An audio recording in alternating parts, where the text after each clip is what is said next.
everyone. Welcome back to Third Shot Podcast. If you haven't already done so, like we always ask, please head on over to our social media. We are on Instagram and Facebook at Third Shot Podcast. You can also find us on X at Third Shot Pod. You can also go to our website, thirdshotpodcast.com, where we have all of our previous episodes. We have blog posts and apparel that you can check out. You can also leave us some comments on there. So we love hearing from you all and love all of the engagements. I've got Uncle Greg here with me. We're missing our buddy Russ, but we're doing a little toast to Russ.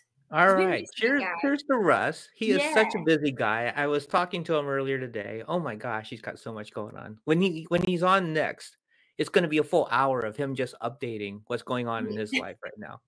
I can't wait. Yeah, we definitely miss him. Cheers to Russ. Cheers to Russ. He is living the life. I got to tell you that.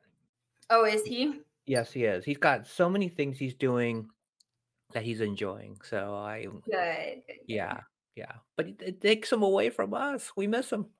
I know. And he's so talented that I'm sure he's pulled in so many different directions just because. Well, that's part of what's going on. So much. That's part of what's going on. But I don't want to steal his thunder. We'll let him explain it next time he is on with us. But you've been busy as well, getting ready for the wedding. I mean, it's still a few months off, but obviously you got to get this stuff done. So what's the latest? I get so many questions, by the way. People that listen to the show, they see me in court, go, "What's up with Bridgie? How's the wedding coming along? What has she done?" Constant. Okay, well, I've got some updates, minor ones, but we are about 6 months out from the wedding date.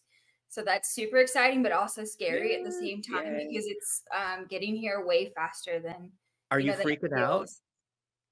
When I think about it, yes. And then I look at my checklist of things that still need to be done and arranged, and it's just a lot. But it's going to be so much fun. I'm super excited. I don't know if I've announced, but we did pick our venue, and there's going to be 2 venues. Woohoo! So it's going to be a full day of celebrating starting in the morning. We're going to go to a Sikh temple out here and have a ceremony there. Then I can't wait for that. My first Sikh wedding. Mine too. And it's your first. I mean, first one to be at least. Yeah, it counts. And it's really beautiful inside. Big chandelier. It's nice and gold and has all the beautiful designs in there. And there's going to be like a small breakfast and lunch to follow. Then after, we're going to switch over to the American ceremony in the evening, followed by the reception and dancing and partying all night. So it's going to be fun. All of it's going to take place here in Las Vegas, but off the strip. So we wanted to pick somewhere that was just a little bit more mellow, get away from the chaos of the strip a little bit. And it's nice. It'll be quiet out in Summerlin too. It's beautiful out there. Yeah. So, in a previous episode, we talk about how are we going to build pickleball into the wedding somehow. And before we started recording today, we were saying we're going to have to live stream a part of this wedding somehow. Yes, I think we totally should. I don't know if I'm going to have much time between the 2 ceremonies, but for our guests, I think that might be the perfect time that you could take a little break from the celebrating, get out of your formal clothes and go play some pickleball. Pickleball. Yeah, work up an appetite, come back and do ceremony number 2 and have some dinner. Well, one of Russ's many talents is he's a fantastic juggler. And I've seen him juggle, different things, bowling pins, balls, right? All these different things, beanbag. What if we get him to juggle paddles? That would be something that I've never seen before. Yes. And then, have you seen the jugglers who they're doing one item, but multiple of that item, and then you throw in like a different item? He can do pickleballs and pickleball paddles at the same time. Oh, we've got to get him started practicing. He's got 6 months to get this one down. Yep. I would love to see that. And we need to like put him in a pickle, like a pickle costume. He's gonna love this. He's gonna love this. Yeah, that's gonna be Well, that's hilarious. why he should have been on this episode, so we could say he's not gonna do the pickle outfit. He's like, 'Cause he's actually, not I'm here. busy that day.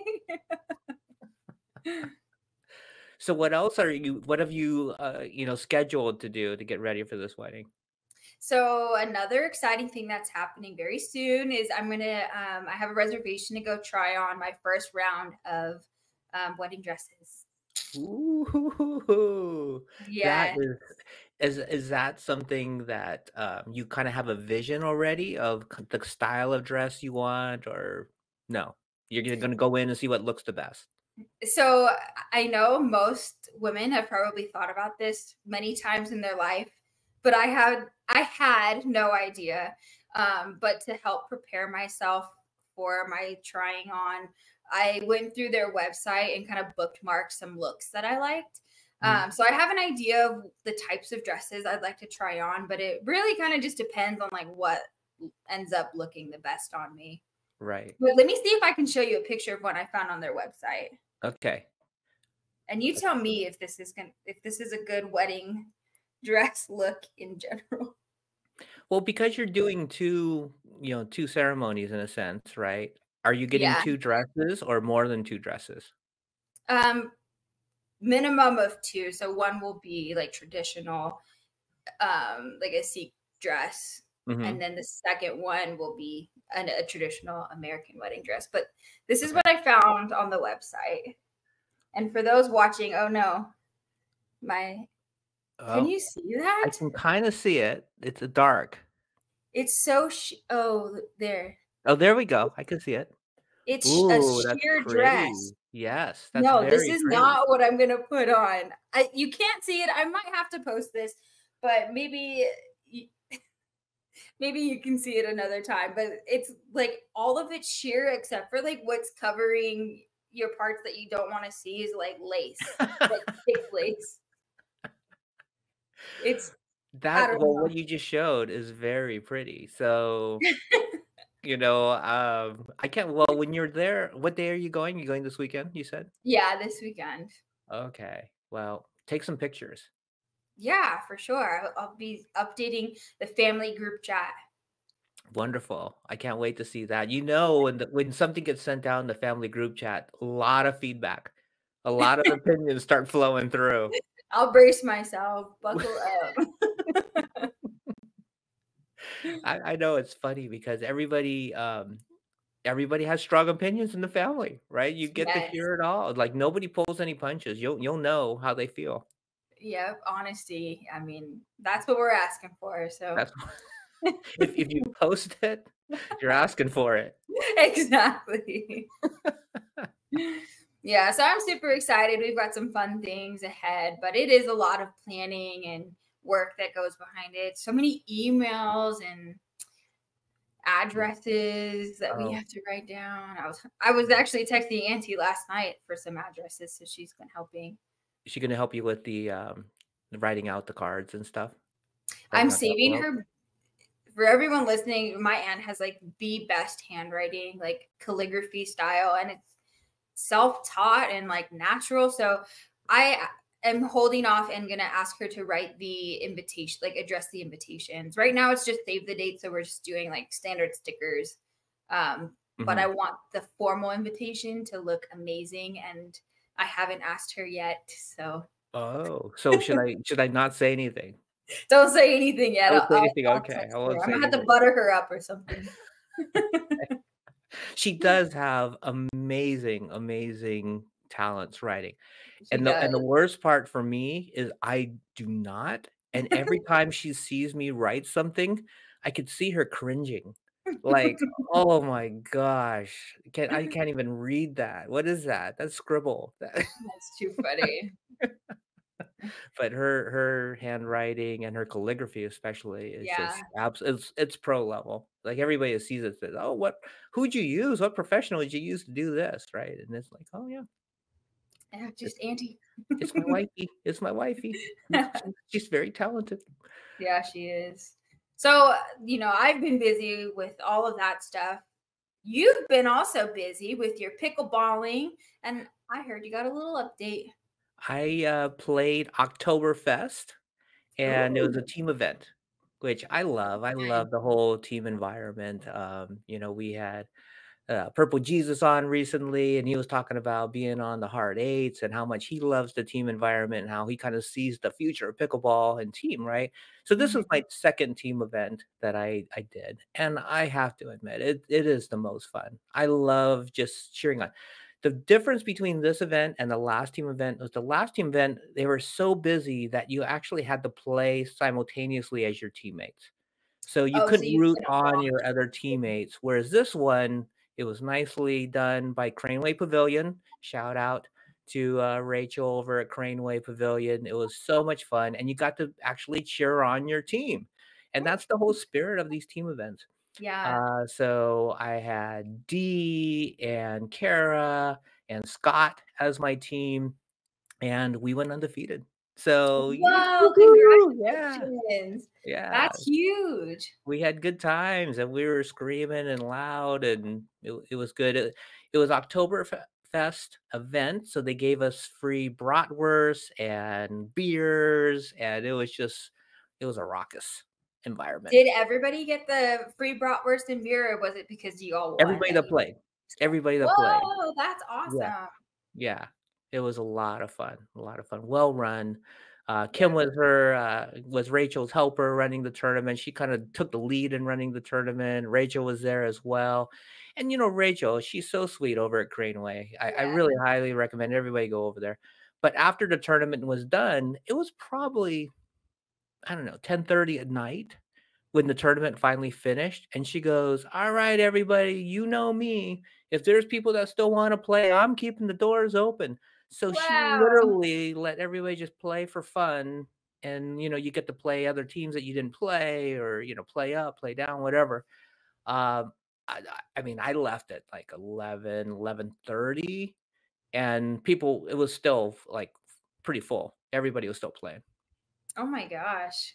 Yeah. That's so nice of her though, because she really, they also have to pay the light bill and everything else. So to stay Yeah. open late with the staff and everything, that's huge. And there was a little bit of the, German beer that they had still left for the Mhm. event, and she goes, "Okay, who wants some extra beer?" It was like, yeah, it was so Wow. sweet, so sweet. She had some extra brats for people that wanna finish them up, and, like, it was just really fun event.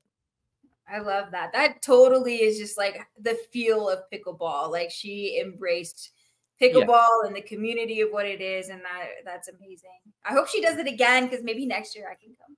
Yes. We Yeah, I gotta missed get you out up this there. year. Definitely. Yeah. Hey, I had an idea. I wanna try to do a new segment to our show. I don't know if we can do it every show, but every once in a while, let's do it. I wanna ask the audience a question and get their opinion. I want your Okay. opinion on this first. Uh, So I just saw a post that in Arizona, they're going to kind of add a 2% tax to the residents of this area in Arizona to pay for pickleball courts and other pickleball type things, right? But it's an extra tax, right? 2%. I don't know how many of the people in this town actually play pickleball, or in this, in this county. I don't know if it's a state or it's a county or it's a city type thing. Anyway, 2%. How do you feel about getting taxed 2% to go to something you love like pickleball? well, I'm so biased because I would be all for it because I love pickleball and I would totally get use out of it. But on the Right. other hand, if I'm trying to put myself in someone else's shoes and think about it as like, what if I never played pickleball? I hate the sound of it. Then I don't know if I would be But you're on board. getting taxed for a whole bunch of things that you don't necessarily like. That is That's a true. part that's just part of getting taxed and being a resident in the US, right? So, you know, Yeah. I what do you would think? argue though that there are worse things like your money could go to. Like if I was trying to tell the other people to get on board with it. And Right. also it's going to enhancing your community, whether you're playing it or not, like the residual benefits of it, I think would you would see the benefit of it, where like people are there, it's creating a healthier environment. The people who get to play, you know, that puts them in a happier mood. It just kind of builds that sense of community. So I'm heck 100% yes. agreement with you. I am 100% agreement with you because it is about community and building community and bringing people together, right? We're all Right. about that. But I am curious. I see both sides. I totally see both sides as you do. So I am curious for people out there. I want to know your opinion. Bridgie and I both want to know your opinion. So email us at Bridgie, Brigie at thirdshotpodcast.com or Greg at thirdshotpodcast.com. Go on to what? Instagram, Instagram, Facebook, Facebook, any of our those. Third Shot website. Podcast, our website, thirdshotpodcast.com, any of the venues, any of the platforms that you can find us on. Please give us your opinion on this because I'm fascinated by this topic because I totally see both sides of this and I'm very, very curious about it. I made a post about it and then I had a bunch of people kind of respond like, well, how do you feel? What do you think? I think both of us are going to be on a podcast that we got asked to be on, a pickleball podcast. And one of the topics is going to be this because he was curious about how we felt about it. So, you know, shout out to the MicklePod podcast. We're going to be on there sometime soon. But please come on and let us know how you feel about it. Now, let's bring on our guest today, Dr. Erik Korem. He is the founder of AIM7. It's an app that will help really elevate your pickleball performance. He's the host of the Blueprint podcast. He's worked with professional pickleball players, NFL players, Olympians, just a lot of different athletes to help live a healthier, and fulfilled life. So I can't wait. Let's bring on Dr. Erik Korem. Hey, Erik, welcome to Third Shot Podcast. Thanks so much for having me. I'm excited to be here. We are super excited to have you too, a fellow podcaster and someone with such a decorated past that we can't wait to dive into. But before we do, we're going to do our second shot. Yeah. Cheers to you, Erik, and thank you for being on Third Shot. Thank you for having me. Cheers.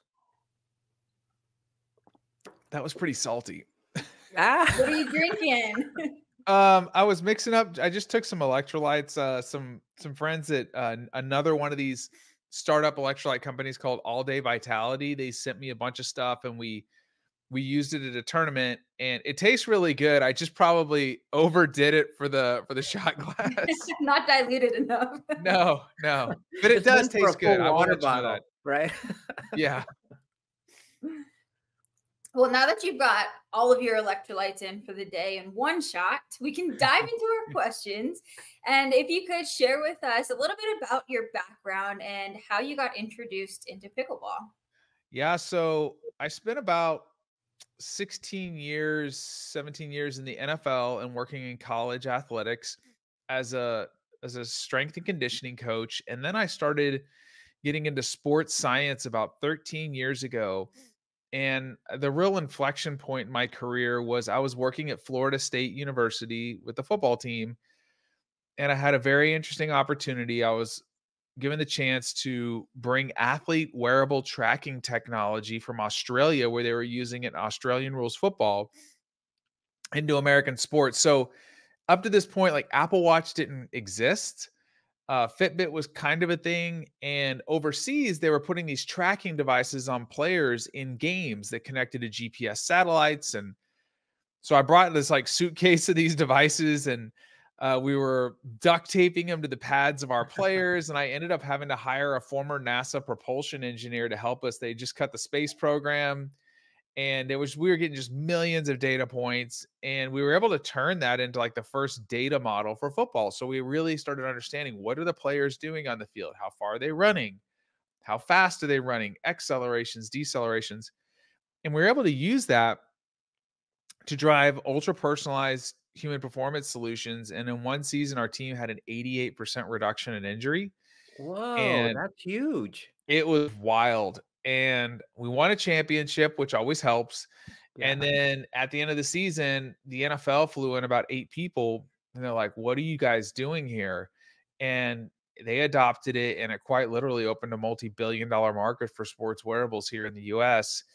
And so now every NFL game is used in the broadcast in a different form. They put RFID chips in the pads. Every college team, it's spread to almost any sport you could think of: volleyball, baseball, soccer. And so my career kind of took off in that direction.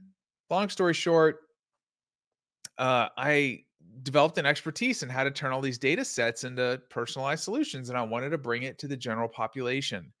Instead of just being with athletes that are making millions of dollars, I think the average person would like to know what they need to do to look, feel, and perform better. And so I started this company, AIM7. Now, how I got introduced to pickleball had nothing to do with pickleball. Like, as like playing it, a friend of mine helped start Major League Pickleball and Duper. And he said, Erik, your technology could really be used by pickleball players because nobody's really focused on their health and well-being right now from a technology perspective. There's all these injuries. So I met Tito, the CEO, and he looked at our tech and he's like, man, he's like, you should really do this. So we made a pivot. And in March of this past year, we put out like a beta in the App Store, and it did really well and started getting adopted all over the place. And then October 1st of this, just literally a couple of weeks ago, we launched the real version of AIM7. And so it started from a business perspective. And then I started playing, started loving it. And really, more than anything, I love this community. People are just so cool. They're so nice. That's what it's all about. Bridgie and I were just talking about, like, it is all about the community and the people and the relationships. Like, I've played sports my whole life. Bridgie has as well. And neither of us has developed as many relationships and friendships from any other sport than pickleball. Like, it doesn't matter what we played, whether it's baseball, golf, softball, soccer, kickball, right? We played them all. And we've developed the most friendships from playing pickleball. It's really special. But I Why do you want to think get that into is? what's I think it's I think it's the closeness. And I think because there's so many different levels and low level people can play and have fun and enjoy each other's company. And I don't think people take it too seriously until they take it too seriously. And then, Yeah. then we got to like back them off a little bit. But I don't know, Bridgie, what do you think? I think about it a lot, and we always on our show are talking about the community around pickleball. But I think that there's just some like underlying factor of just like fun in every match, whether you're playing against people who are smashing you or you're the team smashing the other team. I've never had that kind of relationship with opponents before in any other sport, where if you're playing against them, then it's like, oh, like we need to beat them. And it's like butting heads, really. Like the competition and the competitiveness starts coming out in people, where like you still have that competitive sense in pickleball, but it doesn't bring out the ugly in people like I've seen with other sports. And I don't know, maybe it's some sort of pickleball magic or something, but yeah, it's like when you're better than somebody on a pickleball court, you're not trying to crush them. You're trying to help them get better, right? You're not like just smashing it at them. You're working on your dings and you're helping them with their dings and their drives. That's something you just don't see in other sports. Like when you're playing golf and you see somebody that's lousy at golf, you're not out there giving lessons and stuff like that. I mean, there's nothing you can really, I guess if you're a coach, maybe you could help them a little bit, but otherwise you're just watching them struggle. Yeah, I went and played. I was in Dallas a couple weeks ago, and I had gotten really sick, and it was like 2 weeks I was just bad, right? And so I couldn't really exercise very much, and so I was back on the court, and I was sweating so bad, and my heart rate was so high. But these guys, one guy was probably like a 4-3, 4-4 player. Another guy was a 3-5, and I was the weakest link. Nobody made me feel bad. And actually like two games in, I started really like getting my feet back underneath me and playing really well. And we actually rallied and beat one of the teams. And it was kind of fun because everybody was like, like you said, they didn't just come out and target me, right? They let me get into the flow of the game. And once I got going, I was fine. And like in other sports, like you're going for the jugular. Now, I have been to a ton of tournaments, right? And it can get pretty aggressive, but people still have a sense of sportsmanship. And so I like that. Like people are hugging each other, sitting down, hanging out. Some people are having beers afterwards or whatever. It's just a community game. It's really cool. It really is. And, I'm the kind of guy that now that I'm playing for the past couple of years, I'm always looking at like, how do I improve, right? Incrementally, I just want to like keep stepping my game up a little bit. Um, you know, s- Tournaments are one thing, but I just want to just for my own self, I just want to improve. And that's why I got so fascinated with AIM7, because what you're doing here is different than other apps that I've seen around pickleball. It's really all encompassing. And I was kind of talking a little bit to my wife, Bridgie's auntie, about our interview that was upcoming.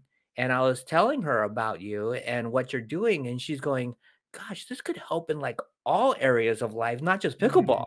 And I go, yeah, it is kind of for pickleball, but it is something that you can really use in all parts of life. I really want you to explain to our audience, like, what is AIM7 and what can people expect when they go on to the site?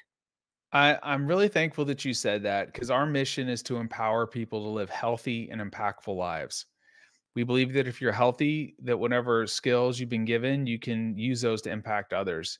And so what we've done is pickleball is such a new sport. Well, it's 80 years old, but it's new as far as its explosive growth. And I think last year there was $377 million in injuries, and Kaiser's projecting almost a half a billion this year. Wow. It's not because pickleball is dangerous. It's the fact that like people just don't do the basic things that they need to do so they can be healthy and on the court. And it's typically not till they blow out their Achilles or they hurt their shoulder or they get some like really bad tendonitis in their elbow that they're like, okay, maybe I need to do something so that I can stay healthy. So we looked at all of the things outside of the skill of the sport. Like we're not here teaching you how to do drives and serves and dinks. It's the physical, it's the mental, it's the recovery side of things. So the first thing we try to get every single player to do is to warm up. Research demonstrates that if you do a small warm up before you play, it significantly reduces your risk of injury. It improves your mobility, your balance, and it also improves your movement literacy. You're going to move better on the court. And for those people that are competitive, I had this 5-0 player named Tanner Wallace. He was playing in Detroit. I get this DM from him, and he's like, Erik, I've been using your app. And all of a sudden, I'm winning more tournaments. I'm like, okay, why? He said, because I'm starting fast when I warm up. Oh, Instead of getting behind 4 or 5 points and it takes a while to get going, like, tell me what major sport do people not warm up? And I'm not talking about just dinking and driving. Basketball, NBA, they're out there 15 minutes before and they're doing a warm up. NFL, golf, tennis. Like people want to talk about the tennis pickleball thing. So we're just trying to help people realize this is a sport. If you do some of the basic stuff as little as 5 to 7 minutes, that's where it starts. Then we have cool downs, we're stretching and things like that. And then we also go into other areas. So our idea is like, let's hook you with pickleball. Let's help you stay healthy. And then we branch off into things like resistance training. I was doing some research last night. I did a webinar with 300 pickleball coaches across the country. And the data shows that people that do resistance training at least twice a week have a 66% less risk of sports injuries because it makes your tissues more robust. It reduces acute injuries like muscle strains and chronic injuries like tendinopathy, pickleball elbow, or Achilles tendonitis, or knee pain.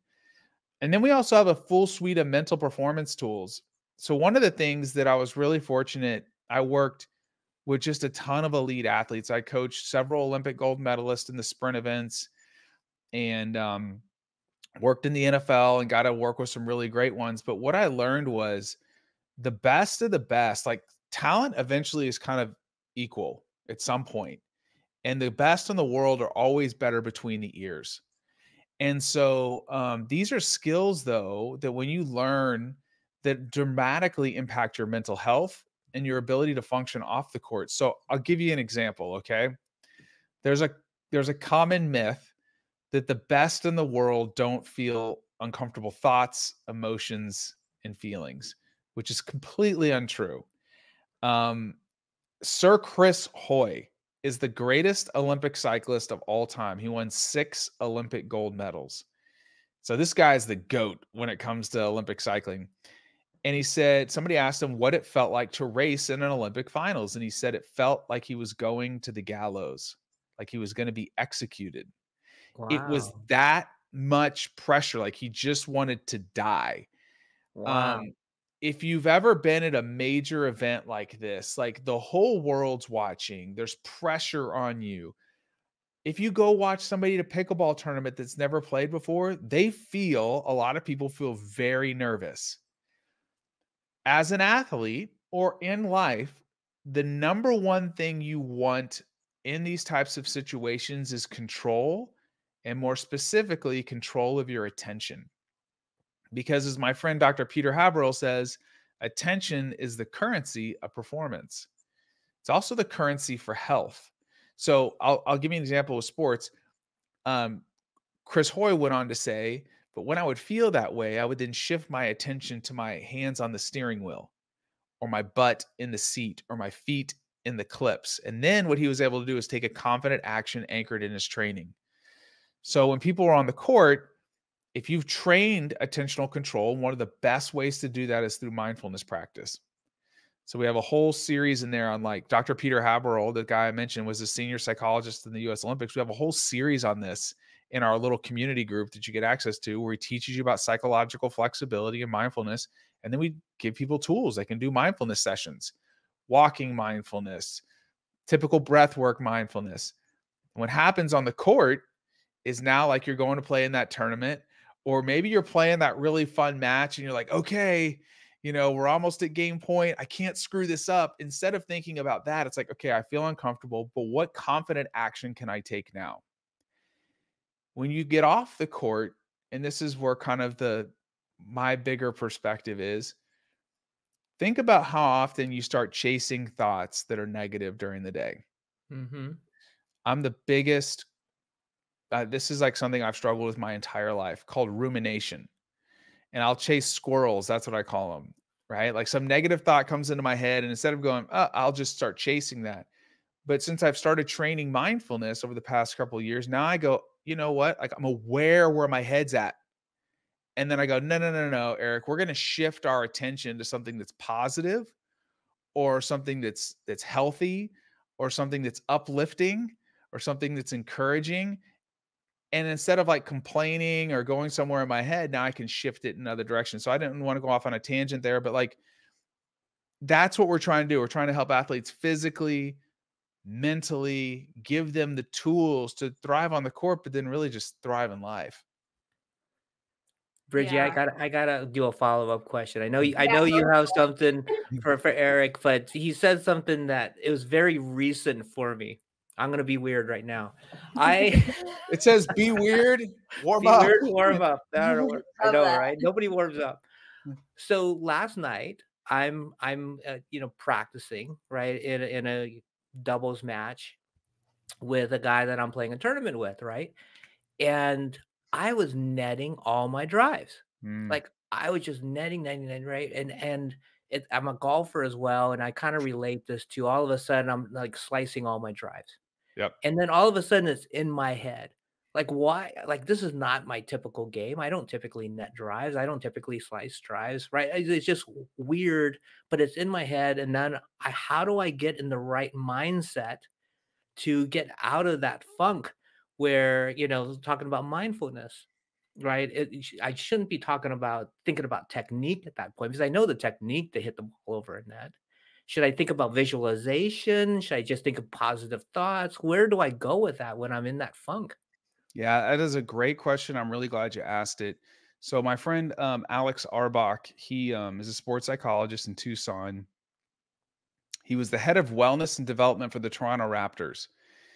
And we've done a ton of podcasts on the mental performance side for pickleball. And one framework he taught me is release, reset, refocus.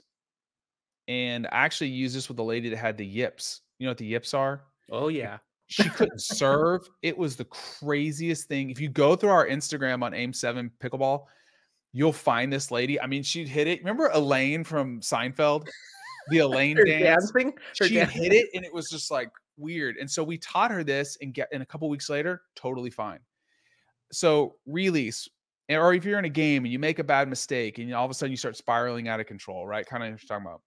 First thing you have to do is give yourself permission to deal with this later.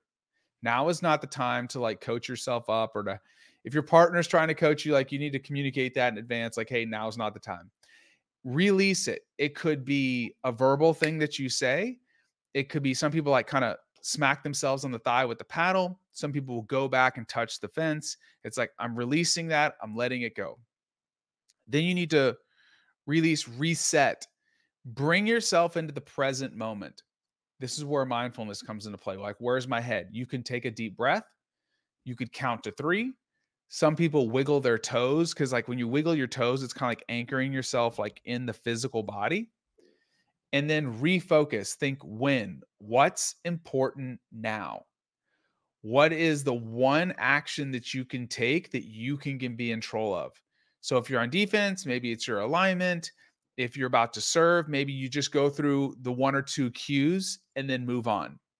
If you practice this, release, reset, refocus, it could significantly change things. Because what happens is you get in this vicious cycle of like, why am I doing this? Why am I doing this? Why am I doing this? Instead of, we used to say in football, every play has a lifespan of its own.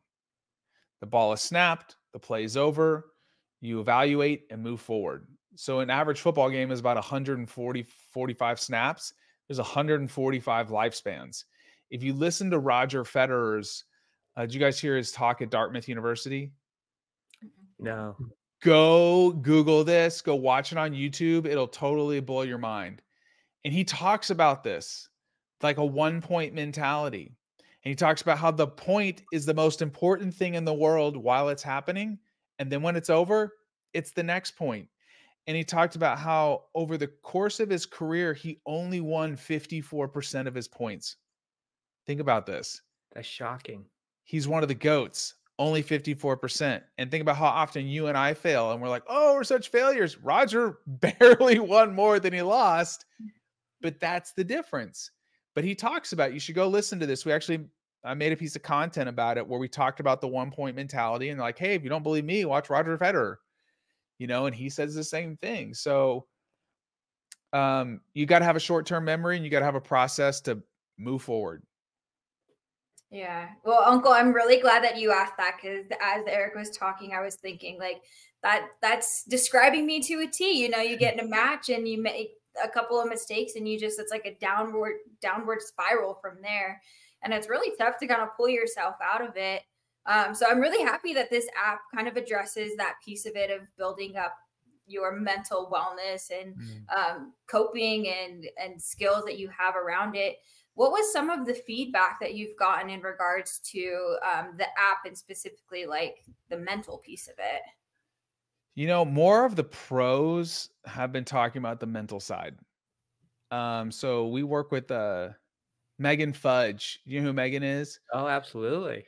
Can I tell you a quick story before I tell you about what she said about this? So yeah, when we first started, so I coached at Florida State. Ryler DeHart, her husband, coached at Florida State. So a common friend of ours, I told him, I'm kind of getting into this pickleball thing. He's like, you need to talk to Megan and Ryler. I have no idea who these people are. And Megan's like, Erik, let's take a look at your app. And it was like the first version of it. And like, we really like this. Come to the US Open in Naples, Florida, and we want you to stay with us. So I stayed in somebody's home. I didn't know. They're in an RV. If you guys know this, they live in an RV with their kids, and they travel all around the country. And I literally lived with some random people who were unbelievable folks, like just the dearest, nicest people. And I helped Megan and Ryler all week long, like I would in sports. I brought them in the morning. I did recovery, whatever they needed. So anyways, that was my crazy introduction to pickleball. And that is a nutty event if you've ever been to that. There was 50,000 people there over 10 days. Wow. But I thought this is how every event was. And then I went to the next tournament, there's like 60. I was like, wait a second. But Megan was like, Erik, the number one thing I'm getting out of this is the mental performance side. Because as a pro, yeah, like I'm telling you, once skill kind of gets to the same level, I've watched MLP events. I'm not going to name names, but I've seen younger athletes dominate older, probably more skilled players because they got in their head and the other person just couldn't shake a point.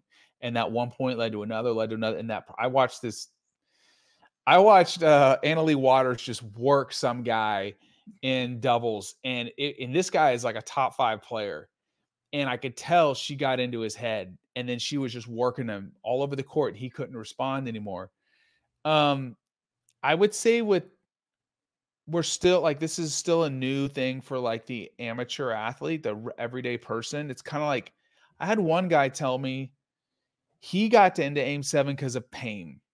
He's in his early 50s. His feet were killing him. And his ankles were really stiff. So he started using our mobility programs and all the pain went away. He said, I'd never given we call it mental fitness. I'd never given mental fitness kind of the time of day. I was like, this is kind of woo-woo stuff. He started using our gratitude journal in the app, and now he does it every single night. Because gratitude dramatically impacts how you perceive the world. It improves your well-being. It improves positive mental affect, which means like you just have a better mood. Because when you really sit there and you actually do gratitude journaling the right way, where you actually try to sit and feel the emotion of the thing that you're grateful for. If you had a great moment with your uncle, right? Let's say you guys were playing and there was a really warm moment there or something, and you actually sat there and thought about that, that's going to bring up that warm emotion. Like instead of bringing up negative things, that's what we should be doing more often. So those are the kind of stories that just make you go like, man, there's a bigger purpose for this whole thing. Really is. That's what got me hooked on AIM7 as well. The other big part of AIM7 that is like one of my problems is sleep. Oh. I'm not a good sleeper. One of the best things when I go visit Bridgie is I sleep so well when I'm in her house and in the bed that I sleep at in her house. I don't know why. I sleep fantastic there. Are there no windows in the room?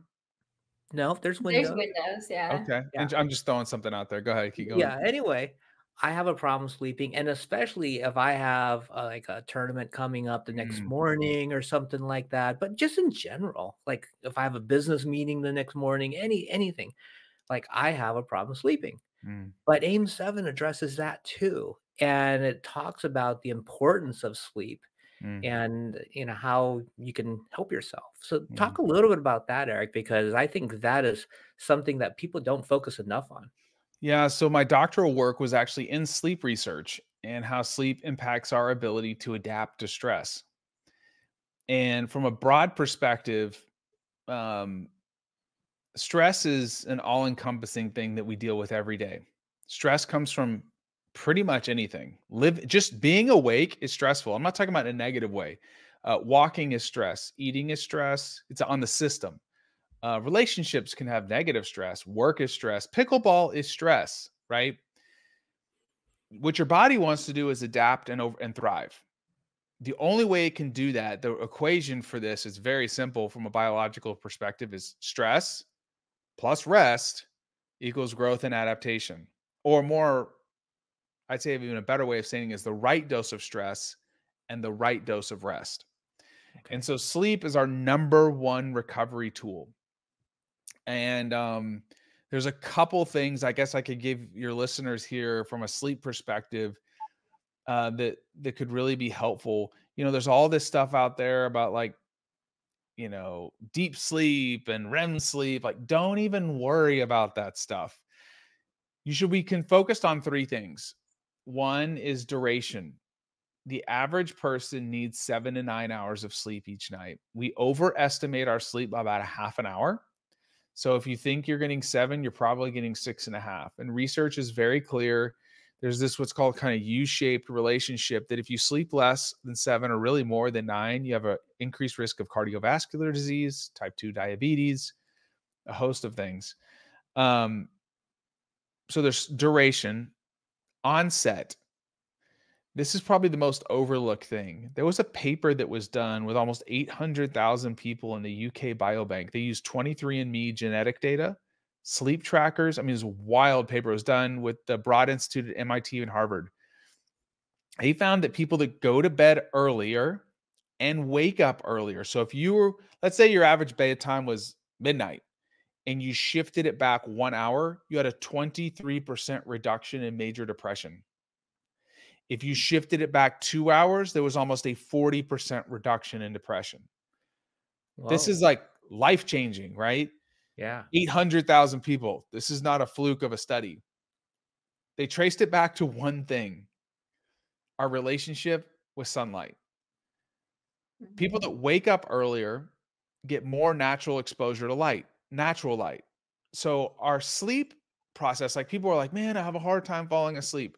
There's 2 things I recommend if people are like, I can't go to sleep at night. Number 1 is when you wake up in the morning, the first thing you should probably do, brush your teeth or whatever. If it's as soon as the sun comes up, go outside and get some sun, because your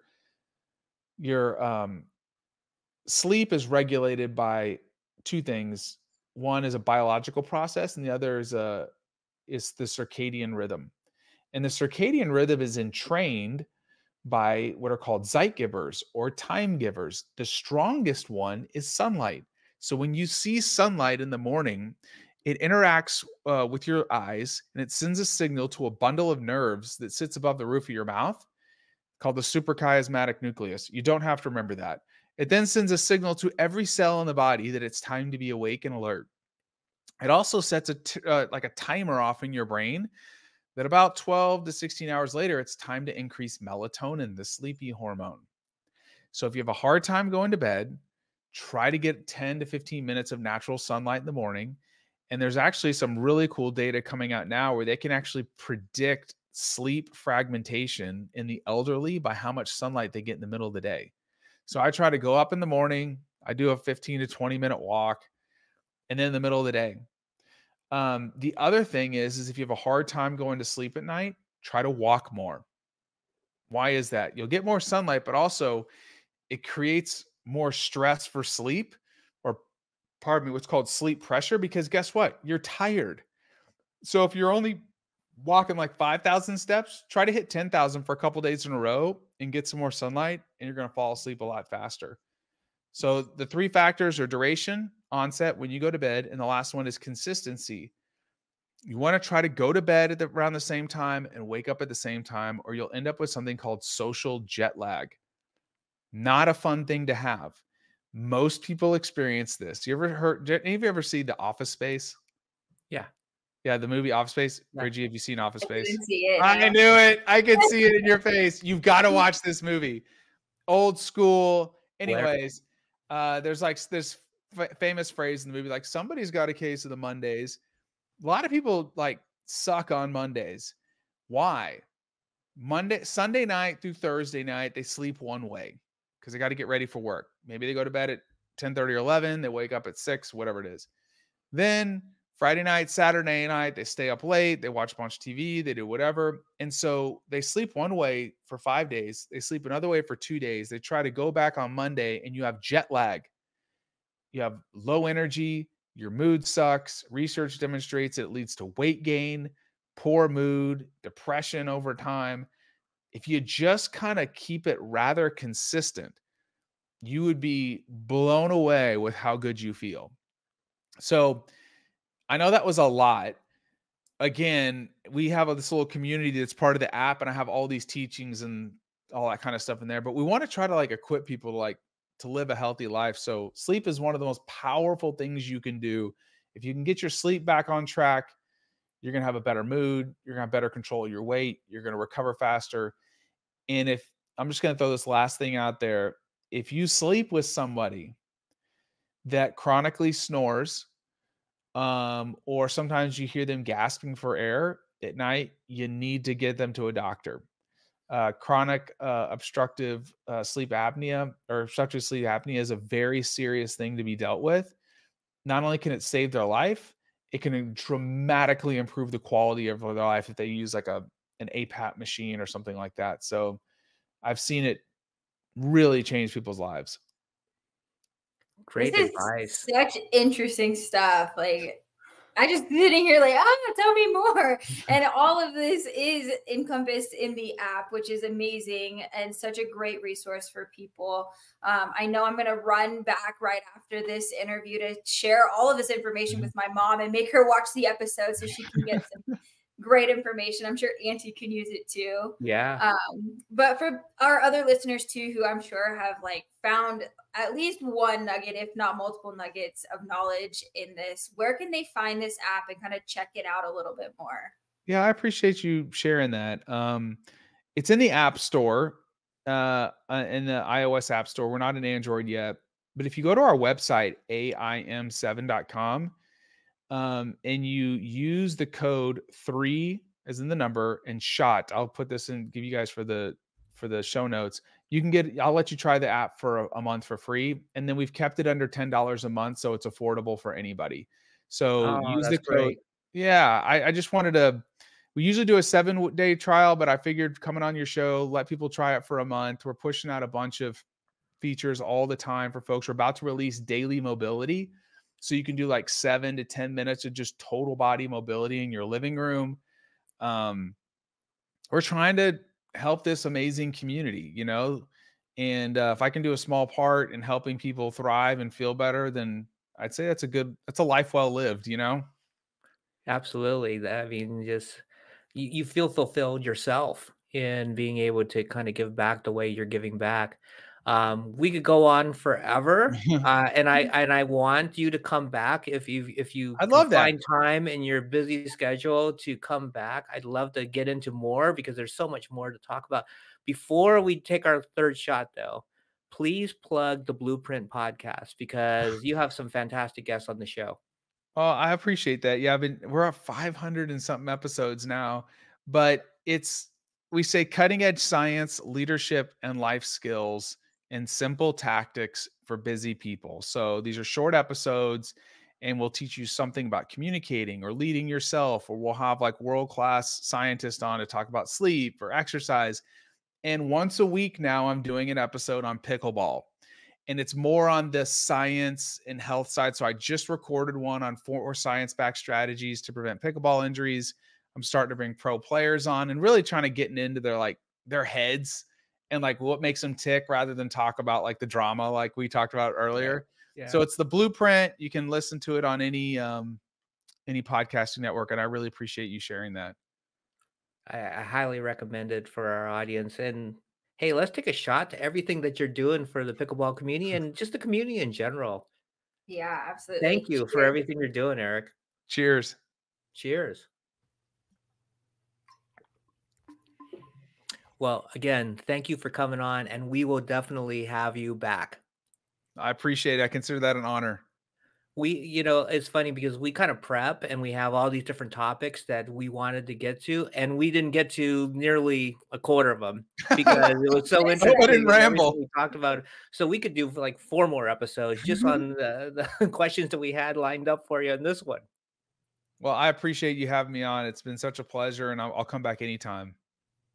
Yeah, we really are grateful for your time and for sharing everything that you've been doing. And I'm sure our listeners are grateful as well. So thank you again. And thank you everybody for joining us at Third Shot, where Bridgie and I will continue to share our pickleball journey. Special thanks to Erik Korem for joining us today. Listen to the Blueprint podcast. There is so many good guests. Erik does a fantastic job of interviewing them. You'll get a lot of knowledge there. And please go to AIM7, which is AIM7, the number 7.com. Get the app. If not just for pickleball, for your life in general, it can be so helpful. And use the number 3 shot and get the first 30 days complimentary of such a generous guest, Erik here. And you can support this show by subscribing. We promise to have more amazing guests like Erik in future episodes. So let's continue to share our enjoyment for the game and grow this pickleball community. See you next time on Third Shot Podcast.